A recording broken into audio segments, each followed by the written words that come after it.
The television courtroom had never seen such open disrespect from someone so young. 12-year-old Tyler Mason walked into Judge Judy's courtroom with his AirPods Max on his ears, his latest iPhone glowing in his hands, and a bored look on his face that showed he did not want to be there at all.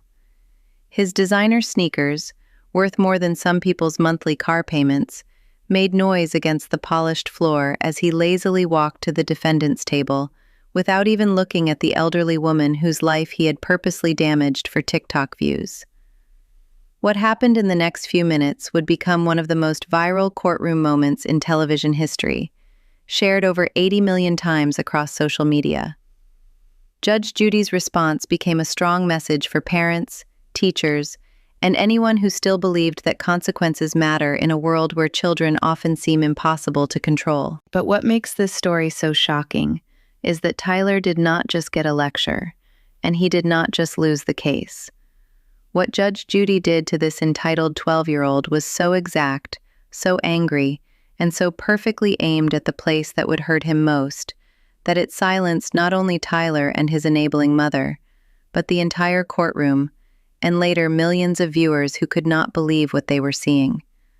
The words Tyler said, and the disrespect he showed to a respected judge with 35 years of experience, caused a reaction that would be remembered in parenting classes, talked about in teachers' lounges, and mentioned in therapy sessions for years. Judge Judy did not just rule against him.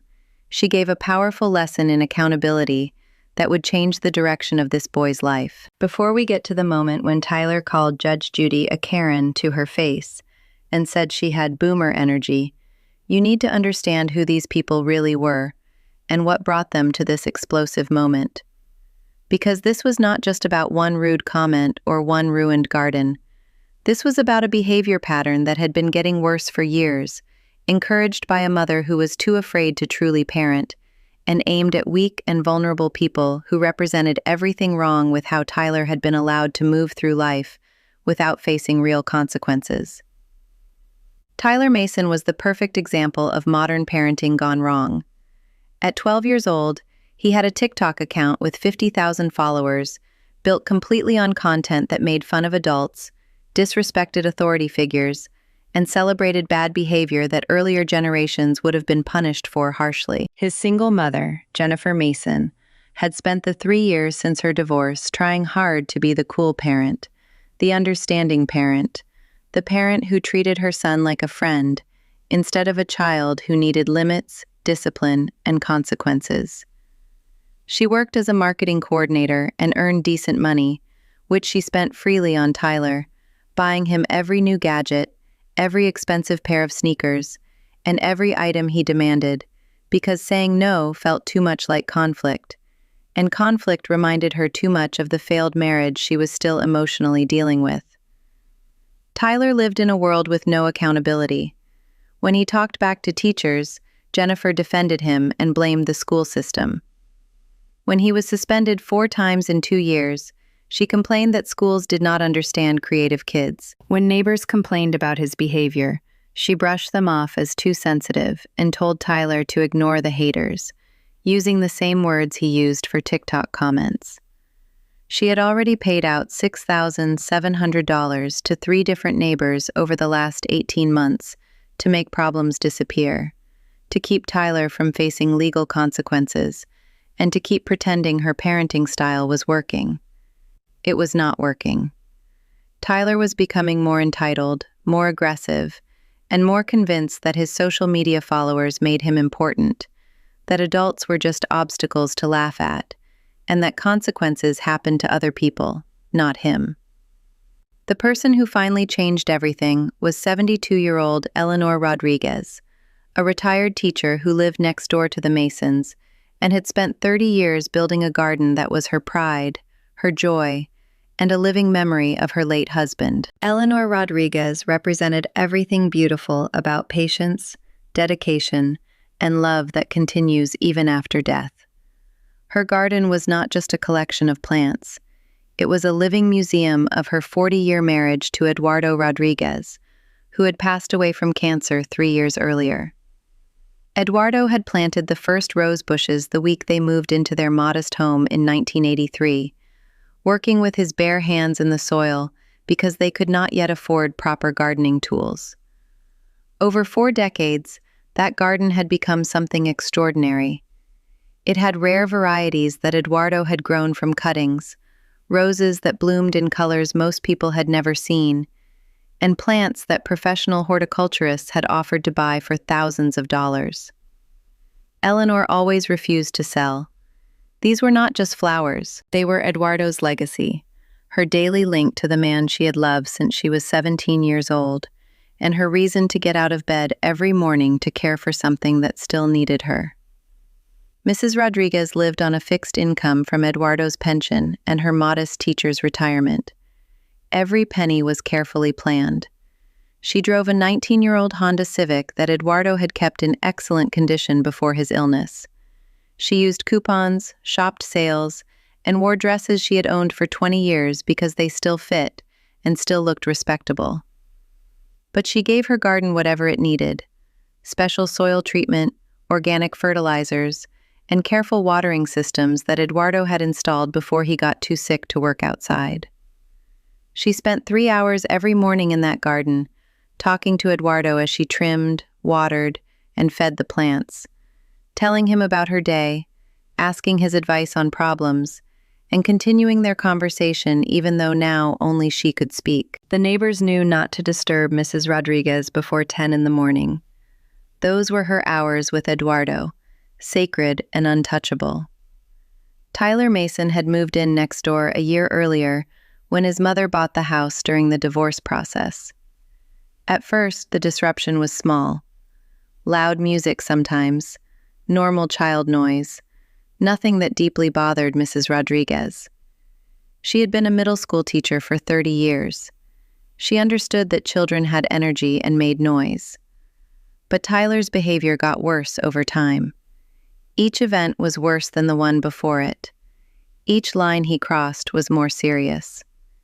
It started with him purposely bouncing basketballs against the shared fence during her morning garden time, disturbing her peaceful hours with Eduardo. When she politely asked him to play in the afternoon instead, he laughed and did it even more often. Then came the trash. Handfuls of garbage thrown over the fence into her garden beds, forcing her to spend hours going through her plants to clean it up. The situation became truly cruel when Tyler found out that Mrs. Rodriguez spoke with a slight accent. Her first language was Spanish, though she had lived in America for 52 years and spoke English perfectly.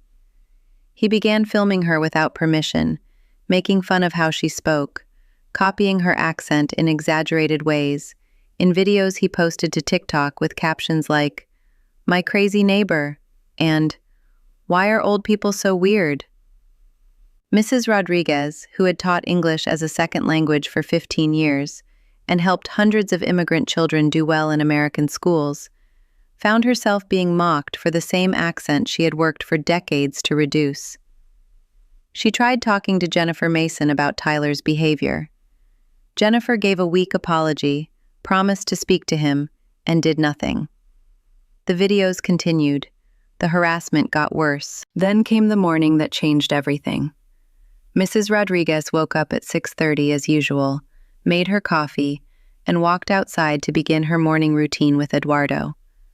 What she found broke something inside her that had survived even her husband's death. Her roses, her beautiful and irreplaceable roses, were dead. Not naturally dead, not sick or failing, but killed by chemicals. Someone had carefully poured industrial-strength weed killer on every single rose bush in her garden. 40 years of growth, Eduardo's living legacy, and decades of careful love and care were reduced to black stems and dead petals. The damage was huge and clearly intentional. Someone had taken the time to make sure every plant got enough poison to kill it. Mrs. Rodriguez fell to her knees in the garden, surrounded by Eduardo's dying roses, and cried in a way she had not cried since the morning he died in their bedroom 3 years earlier. She might never have known who did it, except Tyler made a major mistake caused by the same arrogance that had shaped all his behavior. He filmed himself doing it. He posted the video to TikTok with the caption, "Pranking my annoying neighbor. Old people are so easy to troll," followed by laughing emojis. The video showed him climbing the fence at night and poisoning every rose bush while talking like a nature documentary narrator, laughing about how Mrs. Rodriguez would cry when she found her stupid flowers dead. 50,000 followers saw it. Hundreds responded with laughing emojis and fire emojis and praised him for the prank. 3 people who knew Mrs. Rodriguez sent her screenshots because they could not believe what they were seeing. Mrs. Rodriguez then did something she had never done in 72 years of life. She filed a lawsuit.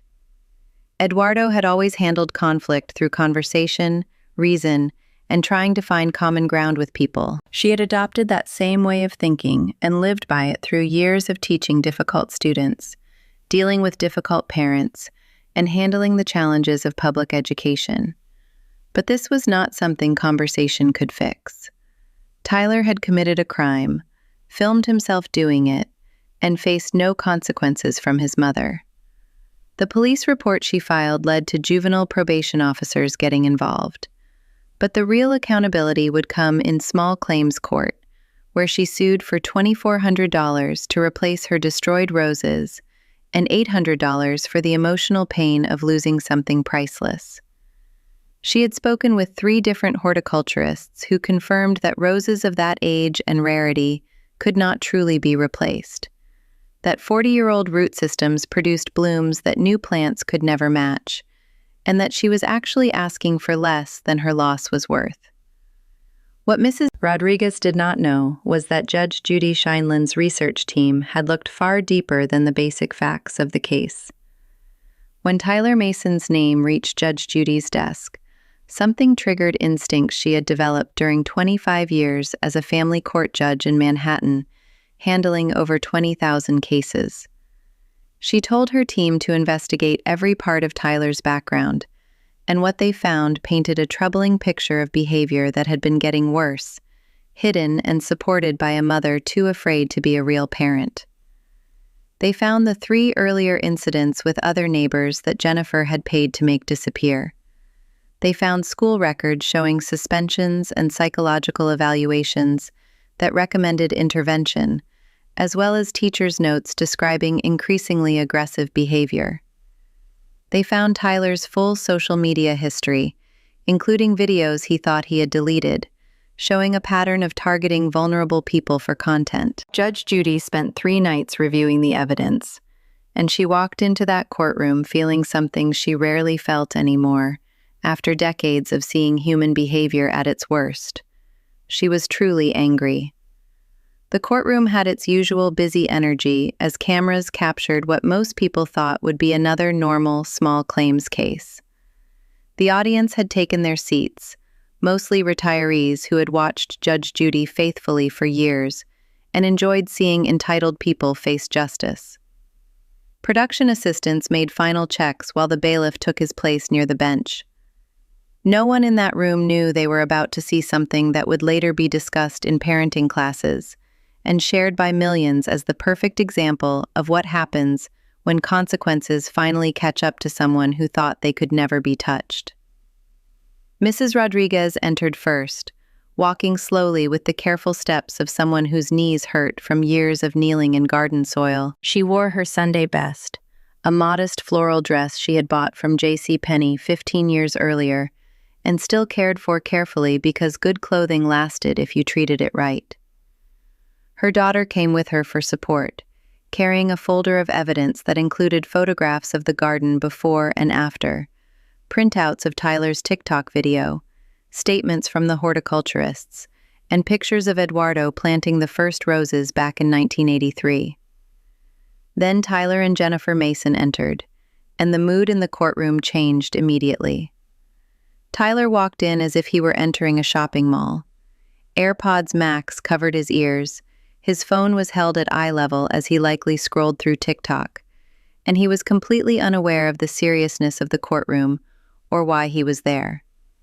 He did not acknowledge the bailiff, did not look at Mrs. Rodriguez sitting 20 feet away, and did not seem to understand that he was in a place where respect and proper behavior mattered. Jennifer Mason followed behind him, wearing a professional blazer and slacks.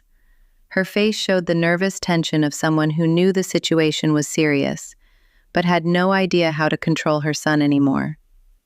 She kept reaching out to touch Tyler's shoulder, trying to make him put the phone away, trying to make him sit straight, trying to show at least a little parental authority. Tyler brushed off every effort.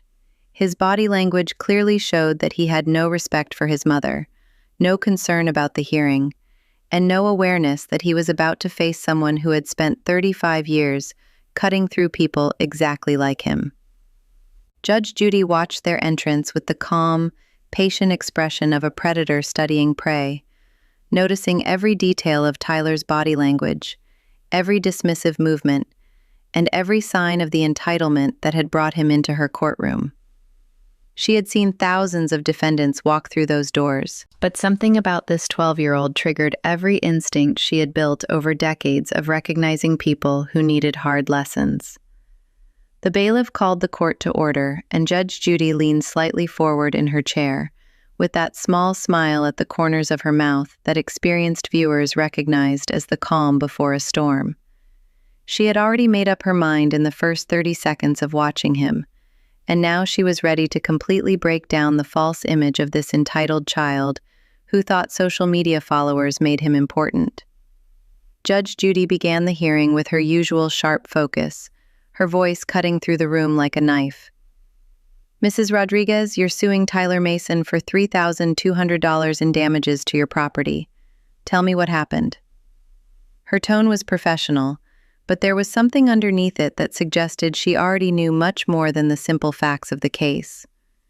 Mrs. Rodriguez began speaking with visible emotion. Her voice shook as she described the garden Eduardo had planted 4 decades earlier, explaining how those roses represented their whole married life together, and how she spent every morning talking to her late husband while caring for the plants he had loved.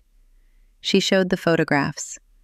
The before pictures showed a garden of stunning beauty, with rare blooms in colors so vivid they almost looked unreal. The after pictures showed black stems and dead petals, destruction that could only have been done on purpose.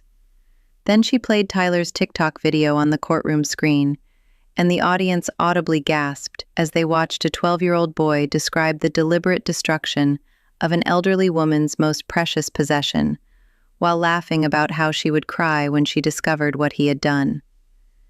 During Mrs. Rodriguez's testimony, Tyler sat slouched in his chair with one AirPod still in his ear, his phone resting on his lap under the table where he thought Judge Judy could not see it. His face showed no regret, no empathy, and no understanding that he had deeply hurt another human being. He rolled his eyes when Mrs. Rodriguez's voice broke with emotion. He sighed loudly when she described how Eduardo had planted each rose bush by hand. He muttered something under his breath that the microphones barely caught, but it sounded very much like, "so dramatic," when she explained that some of the plants could never be replaced. Jennifer Mason kept elbowing him and whispering desperately for him to sit straight, to look respectful, and to please just behave for 20 minutes. Tyler ignored every attempt to correct him, his body language showing everyone in the courtroom that he had no respect for his mother's authority and no concern about the consequences he might face. Judge Judy spoke directly to Tyler for the first time, with a calmness that anyone familiar with her style would recognize as a warning. "Young man, put the phone away now." Tyler answered with an exaggerated sigh, the kind of sound a teenager makes when asked to do basic chores, before slowly and deliberately sliding the phone into his pocket, in a way that showed maximum disrespect with the smallest amount of compliance. He removed one AirPod, but left the other hanging around his neck, a small act of defiance that showed he would follow the exact words of an instruction, but not the spirit of it. Judge Judy's eyebrows lifted slightly, the first visible sign that she had noted the disrespect, and added it to the growing list of lessons this child badly needed. Jennifer Mason began defending her son with the desperation of someone who knew she was losing, but had to try anyway. Your Honor, Tyler is basically a good kid who made a terrible mistake. Mrs. Rodriguez is understandably upset, but I think she's exaggerating the value of these roses. They're plants. We can replace them. Tyler didn't understand how much they meant to her. He's only 12 years old. He doesn't fully understand consequences yet. He thought it was just a harmless prank for social media. Kids today live in a different world with different values. I've already disciplined him at home. We've had long talks about respect and property. I really think we can settle this reasonably without such a large financial judgment. Every word Jennifer said made the situation worse. Every excuse showed more clearly that this mother had spent years protecting her son's behavior, teaching him that consequences could be bargained with, and that being young meant he did not have to take responsibility. Judge Judy's response to Jennifer was fast and exact. Ma'am, at 12 years old, children absolutely know the difference between right and wrong. They know that destroying someone's property is wrong. They know that causing pain to others is wrong. Your son didn't just know what he was doing. He filmed it. He posted it publicly. He laughed about making an elderly woman cry. This wasn't a prank. This was cruelty for entertainment.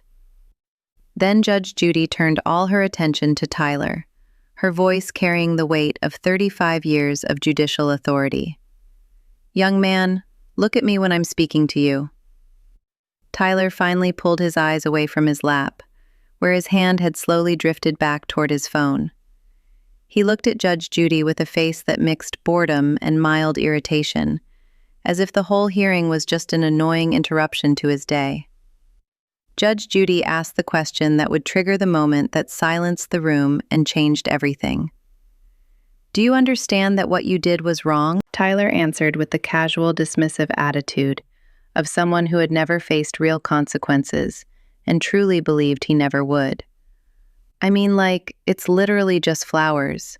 She can buy more. It's not that deep. The audience gasped together. Jennifer closed her eyes as if she could somehow erase the moment. Mrs. Rodriguez's daughter reached over to squeeze her mother's hand as tears formed in the elderly woman's eyes. Judge Judy's face became harder in a way that made the bailiff instinctively stand straighter. Not that deep, she repeated, her voice dropping into that dangerous, quiet tone. You destroyed something irreplaceable, and you think it's not that deep. Tyler, encouraged by 12 years of getting away with everything, then shrugged and said the line that sealed his fate. Whatever. Boomers are so dramatic about everything. The courtroom seemed to stop. Judge Judy slowly stood up, something she saved for moments when a case went beyond normal courtroom behavior and required physical emphasis. Her movement was slow and controlled. Every second seemed longer as everyone in the courtroom realized they were seeing something extraordinary. When she finally spoke, her voice was deadly calm, the kind of calm that comes before complete destruction. Excuse me, what did you just say? Tyler, completely misunderstanding the seriousness of the moment, with the confidence of someone who had pushed past every authority figure in his life, doubled down on his disrespect. I said, boomers are dramatic. Like, you're all the same, getting mad over nothing. It's giving Karen energy. He even smirked toward the camera as he said it, believing he had delivered a great insult that his TikTok followers would celebrate when the episode aired. Judge Judy's response began with a statement that would later be quoted in parenting articles and therapy sessions for years. Young man, let me tell you what I understand. I understand that you are 12 years old and already heading toward becoming someone nobody will want to be around. I understand that your mother has failed you by never teaching you that actions have consequences. I understand that you think your social media followers make you important, but they don't. They're watching you fail, and they'll move on to the next person in a heartbeat. She paused, letting every word sink in before continuing with stronger force. What you don't understand is that you are not special. You are not unique. You are a child who has been allowed to behave like a tyrant, and that ends today in my courtroom. You destroyed something precious because you thought it was funny. You mocked an elderly woman who did nothing to you except live near your property. You showed no remorse, no empathy, and no respect at all. Tyler's smirk was completely gone now, replaced by the first real fear he had probably felt in years. His face had turned pale as Judge Judy continued tearing apart the way he saw himself and the world. She revealed the evidence her research team had found. The 3 earlier incidents with neighbors that his mother had paid to cover up, the $6,700 spent hiding his behavior, the school records showing growing problems, and the psychological evaluations recommending intervention that Jennifer had ignored. Every new fact hit Jennifer like a physical blow, as she realized Judge Judy knew everything, had investigated everything, and was about to give consequences that could not be bargained away with money or excuses. Tyler sat frozen as Judge Judy explained in painful detail exactly what those 40-year-old roses meant, how Eduardo Rodriguez had planted them while battling cancer, and how some were cuttings from Mrs. Rodriguez's childhood home in Mexico and represented her whole family history. She explained that their market value of $2,400 was only a small part of their true and irreplaceable worth. Then came the ruling that would change Tyler's life forever. Judge Judy awarded Mrs. Rodriguez the full $3,200 she asked for, the maximum amount allowed in small claims court. But she did not stop there. She added conditions that made Tyler's face completely fall apart. He would personally restore Mrs. Rodriguez's garden, working 40 hours over 10 straight Saturdays under the supervision of a court-appointed mediator. He would not be allowed to use a phone during this community service. He would write a formal, handwritten apology letter with no digital help. His TikTok account would be permanently deleted, and all videos featuring Mrs. Rodriguez would be removed immediately. He would be banned from all social media for 6 months, with court monitoring to make sure he followed the rule. Jennifer would have to enforce these restrictions or face contempt of court charges herself. The punishment was perfectly aimed at the place it would hurt Tyler most, taking away the social media approval that had become his whole identity, and forcing him to face direct responsibility with the woman he had harmed. Tyler's reaction was instant and emotional. Tears ran down his face as he cried that it was not fair, that Judge Judy could not take away his account, and that he had followers who cared about him. The irony was brutal. This was the first true emotion he had shown during the whole case, and it was about losing his TikTok account, not about hurting another person. Jennifer completely broke down, crying that she only wanted her son to like her, that she did not know how to be the bad guy, and that she had tried her best. Judge Judy's answer came with slightly less harshness, but just as much truth. He doesn't need a friend, he needs a parent. You've been enabling this behavior, and it stops today. When Tyler tried one last time to protest, shouting that Judge Judy was old and did not understand, she gave her final statement with complete authority. Sit down and be quiet. You're going to learn that the real world doesn't care about your followers, doesn't care about your excuses, and certainly doesn't care about your attitude. You're going to spend 40 hours rebuilding what you destroyed, and maybe you'll learn that respect is not something you demand. It is something you earn by showing it to others first. Case dismissed. Get out of my courtroom. The silence afterward was complete and powerful. 5 full seconds of total quiet passed before the audience stood and applauded. Tyler was taken out by his mother, bent over in real shame for perhaps the first time in his life. The clip went viral within hours, reaching 80 million views and becoming the most watched Judge Judy moment in history. But the real story was what happened afterward, during those 10 Saturdays in Mrs. Rodriguez's garden, where Tyler slowly changed from an entitled brat into a young man who finally understood that actions have consequences, that people have worth beyond social media, and that sometimes the kindest thing someone can do is force you to face the truth about yourself. By the final Saturday, Tyler was asking Mrs. Rodriguez to teach him Spanish while she taught him about roses.